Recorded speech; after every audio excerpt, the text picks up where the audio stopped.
Chapter 3 10,001 scenarios involving the interview played in my dreams that night.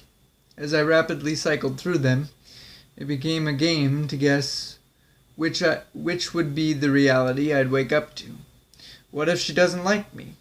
What if I'm not able to adequately care for this elderly woman? No, I thought, I need to stay positive. Everything will be fine. It will be smooth. I think I jinxed myself there, though, because while things were indeed fine, they went far from smoothly. The rocky day started with spending the first few hours of my morning finding something presentable to wear.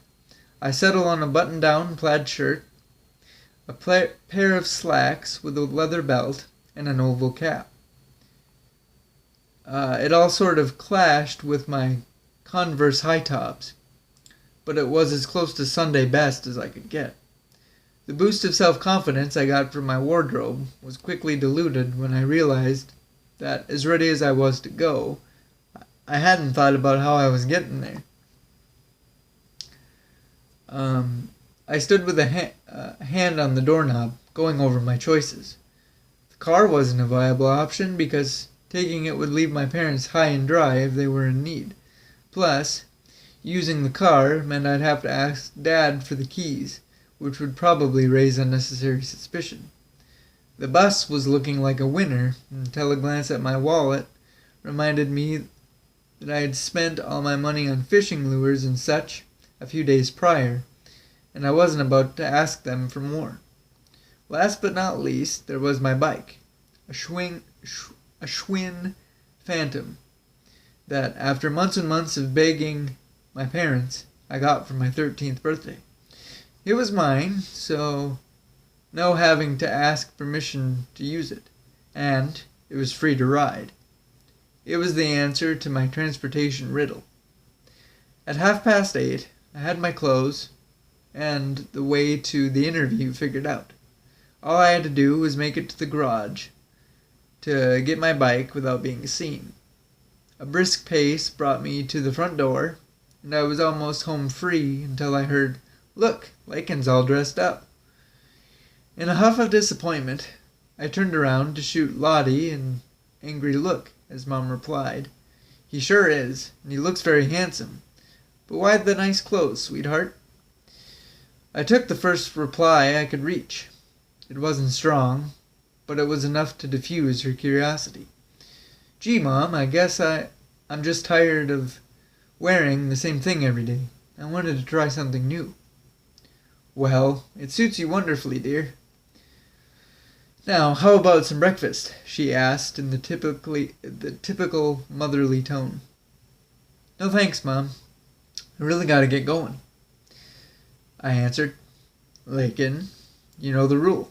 No one leaves this house with an empty stomach," she scolded. I knew I didn't have time to sit and enjoy a full plate of eggs, but I also knew that I wasn't going to win this, so I settled for a piece of toast. "I'm going to be late," I said as I took it off the plate. "Late for what? You said you weren't fishing until noon," she fit in as I was leaving. "For an early start," I called out with a full mouth as the door closed. I made it out of the house alive, and now there was nothing standing between me and the garage. There it was, the Phantom in all its pitted chrome, dented frame, and torn seat glory from 4 years of rough, boyish adventures. It wasn't pretty, but it was better than walking, although the nail I found in the tire that added even more character made the thought debatable. Unless I sprained my ankle, I might be better off, I thought. Caught somewhere between not wanting to push my luck farther and sprinting the soles of my shoes into dust, a voice from behind made the hair on the back of my neck stand on end. "Looking sharp today, buddy." I forgot about Dad. He must have been doing yard work to lick his wounds from his unsuccessful job hunt yesterday. Like a wide-eyed thief that's just been caught red-handed, I turned to reluctantly look him in the eye. "Dad, thanks." He didn't acknowledge that I wasn't thrilled to see him in that moment. He just continued addressing my attire. Isn't it a little fancy for fishing? Or are you trying to woo them out of the water? Whatever gets them on the hook, I joked back, hoping the humor would disguise how uncomfortable I was. It did, but it wasn't long before I was right back on edge. Hey, while I have you here, can I ask you something? Excuse me. He asked mid-chuckle. I froze in panic. Was he going to ask me about the newspaper? Had Mom told them that she caught me with it? I feared the answer, but I had to respond. Sure, Dad. Of course, anything. I know you're all dressed up, and your mother would kill me for asking you this in those clothes, but, I'm trying to get things cleaned up around here, and... What do you need help with, Dad? I asked, already knowing he was asking for my help. I could use an extra pair of hands on the lawnmower, he said, as though it were painful to admit. Sure thing, I answered without a second thought.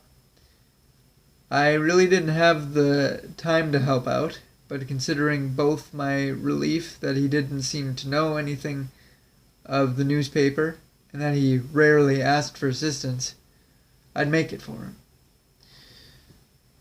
45 minutes, a lot of sweat, a couple of grass stains later, the yard was looking trimmed and tidy. With the sad state the chore had left me in, and no time to change, I had little choice but to abandon my attempt at business casual in favor of something a little more fitting of a handyman. I wasn't happy, but at least I looked the part. You did a fine job, son, Dad said while I put the mower back in the garage. I think our next project should be putting up a new fence. It's a plan, Dad, but right now I really got to get going, I said with desperation, heading back to my bike. Yeah, it's probably best you get out of here before your mother sees those pants, he responded nervously after a head-to-toe examination. I didn't make it far before he was trying to chase me down the driveway, yelling, Wait, don't you want your pole? No, Crocker said I could just use one of his, I shouted back, not wanting to waste any more time turning back for it. Crocker would pound me if I didn't dedicate part of the story to telling you about him. So, here it is. Edwin Darby and I have been best friends for as long as I can remember. He lived just a couple blocks from me, so it was never hard to get into mischief together. I should probably mention that I was the more mischievous one growing up, though. He was perfectly happy sitting at home and reading his comic books, as opposed to getting into trouble. I suppose he didn't want to give his mom too much grief after his dad was killed in the war. Anyway, I gave him the name Crocker in junior high because he never could outgrow his baby fat completely. Of course, it's difficult to do when you have a debilitating weakness for Betty Crocker desserts. Looking back, maybe it was a bit cruel, but I think he would have taken that name over my little Eddie any day of the week. He is a good guy, the sort of friend that would give you the shirt right off his back if you needed it. That's why I hated him. I hated dragging him down with me into the pit of deceit I created. I'd figure out a way to make it up to him, but right now I needed to focus on a 14-mile bike ride. Ottersboro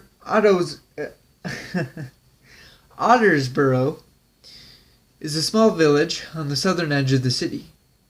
Even though it's considered part of it, it's worlds apart from where we live.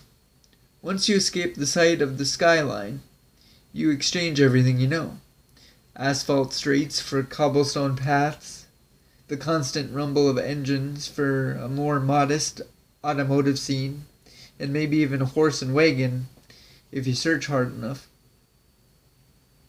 The claustrophobic storefronts for a marketplace filled with kind vendors selling only the freshest and newly crafted wares at their stands, and soulless concrete Goliaths for homey cottages that ooze personality and individuality. And perhaps the most important of all, the dull, suffocating gray that blankets the city for the bright colors that signify life. This place felt foreign to folks like me, but it was wonderful. All those friendly faces throughout the village that I rode past kept me going, kept me fighting the exhaustion of my long trip. It seemed as though they didn't know me. They knew I had somewhere to be, and as much as my legs burned, I couldn't stop here.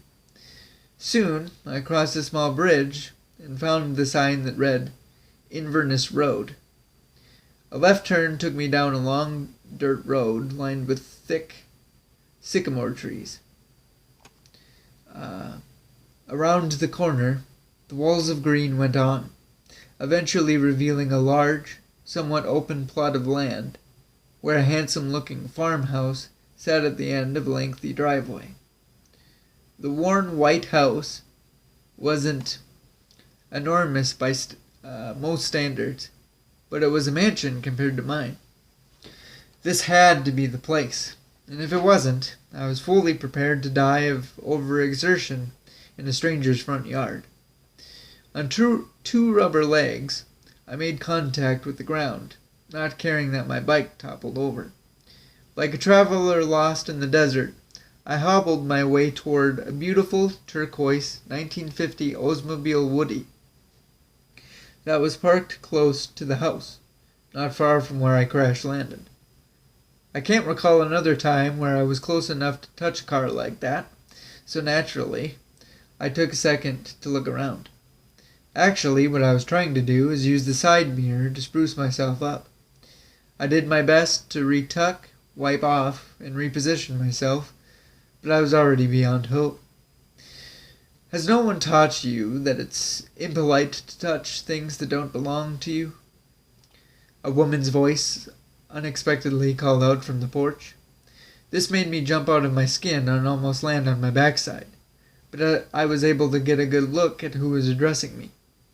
A blue going-out dress with contrasts of white high heels, a pearl necklace, and matching sun hat, which rested on fading auburn hair and a French twist hairstyle, were all wrapped around a face that was stuck in a scowl. This was definitely the woman from the phone. Of course, ma'am. I was just, admiring it, I answered after collecting myself. 15 minutes late for our meeting, yet you still find time to gawk at other people's possessions, she scolded. I sincerely hope, Mr. Adams, that this isn't going to be an issue. It won't, ma'am, I replied. I could have tried to explain my whole morning as a proper defense, but something told me that saying less here was better. Her eyes felt lethal with expectation as she scanned me. Her upturned nose meant she obviously loved my appearance and my fresh lawn cologne. Let's hope not. This way, she said while beckoning me into the house. The interior of the house was what I can only describe as country lavish. It was somehow even bigger than the outside gave away, opening up to more rooms than I've ever seen in my life. It was impossible to see them all on a casual walkthrough, especially because a majority of the doors were closed, preventing any snooping. But I didn't need to see it all to be speechless. In fact, it was what I couldn't see that filled me with wonder the most. Out of the things I could see, the giant staircase that led into shadow held more mystery than any of the rooms. The farther we walked, the more knickknacks and other objects we passed. There didn't seem to be any rhyme or reason to it, just a collection of treasures accumulated over a lifetime of living. It's fascinating to look at a person's things and think about the story behind each one, of how they came into possession of so many. Before I could drift away in my curiosity, though, the woman's voice interrupted my browsing. The woman you'll be caring for is my mother, Gilleigh, but always Mrs. Jardine to you. It's one of the rules. And what's your name? I asked tentatively. Gordana Thorogood, she replied surprisingly, with little attitude.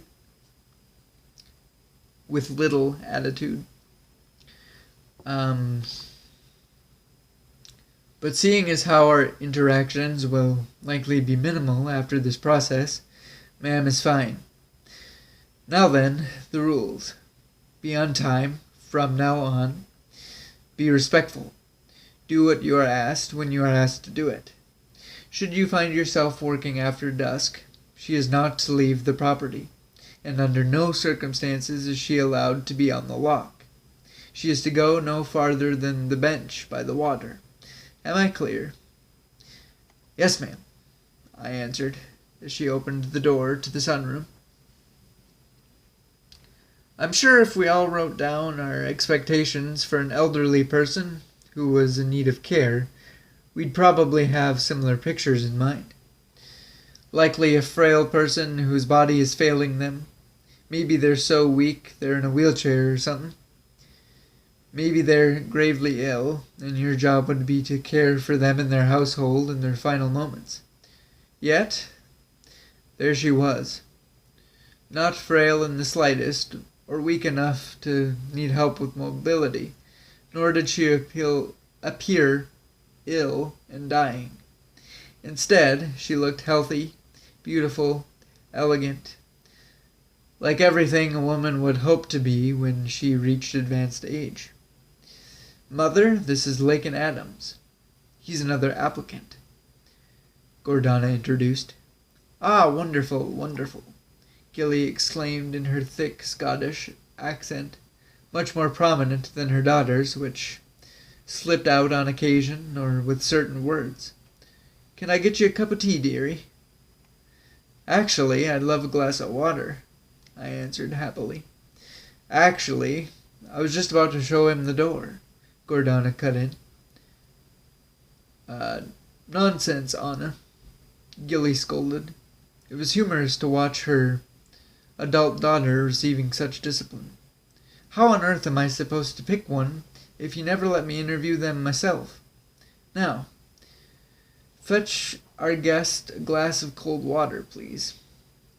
Gordana obeyed her mother, but not before giving me a disdainful glare. Once she left, Gilleigh came to life with twinkling eyes. Come, have a seat.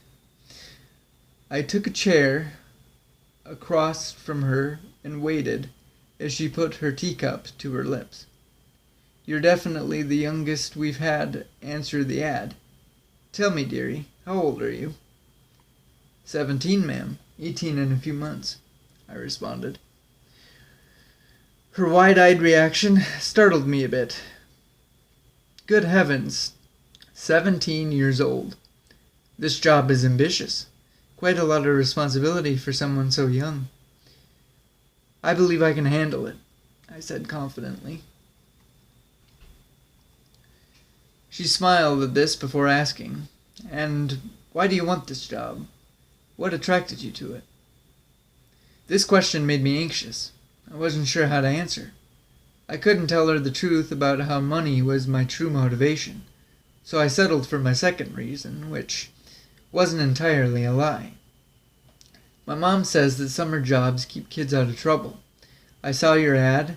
I like helping people, and very admirable.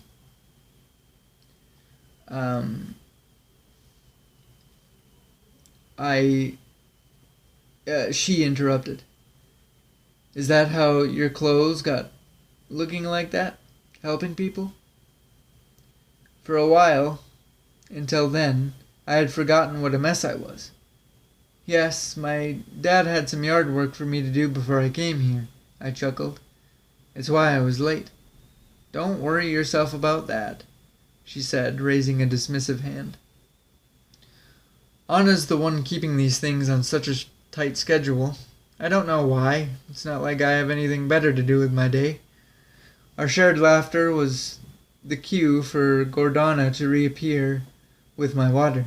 Speak of the devil and she shall appear, Gilleigh joked. Would you mind terribly enjoying that outside, dearie? Anna and I have things to discuss. Not at all, I obliged. It was nice to meet you, ma'am. The pleasure was all mine, she countered as the door closed behind me. I took this to be a sign that the interview was over, and to be honest, I'm glad I was asked to step out, because the ferocity in which I guzzled that glass of ice-cold water in private was not a pretty sight. It took no more than 4 big swallows to polish it off, and alongside my gasps, I could feel the smallest bit of my strength returning just in time for Gordana to emerge from the room. I waited for her to speak when she took the empty cup from my hand, but instead we walked in silence toward the front door until she decided to break in. She likes you, you know, she said suddenly. How do you know? I stuttered in surprise. I don't know how you did it, but you've managed to impress her, she answered without looking back at me. Does that mean I have the job? I inquired, trying not to sound pushy. With a sigh, she replied, It would appear so. On a trial basis to start, of course. I will be watching you very closely over the course of your first week to make sure that you're what we're looking for. The fact that I would have to be subjected to this woman's overwhelmingly positive aura for an entire week was less than good news, but I did my best to mask my disappointment with excitement. When is my first day? Tomorrow, she responded emphatically, while holding the door open for me, obviously keen on having the last word, or jab in this case. She waited until I was picking my bike off the ground to call out, I hope you'll consider taking the bus tomorrow. I'll expect you to be punctual. Her assumption that I willingly chose to take a 14-mile bike ride just for the health benefits made me shake my head and laugh quietly to myself, but it occurred to me as I was pedaling up the driveway that her snooty opinions of me were the least of my worries. I was about to learn that the only thing harder than finding a job in secret was keeping one. You know what, guys? I'm going to have to cut this episode short here because I think, this book is definitely shorter in both, page count and chapter amount, but kind of to make up for that, some of the chapters run a little bit long. So I think what we're going to do as we go through this book is, if I can't comfortably fit 2 chapters to a single video like I normally like to do, I will just do 1 chapter like this, cut it, and then just give you 2 videos a day to keep that momentum. So it'll still be 2 chapters per Monday, Wednesday, Friday, just like normal. They'll just be in single episodes if I can't fit them in. So unfortunately, that's where I'm going to stop this episode. And I hope you enjoyed it, and come back for chapter 4. We'll see you next time, guys.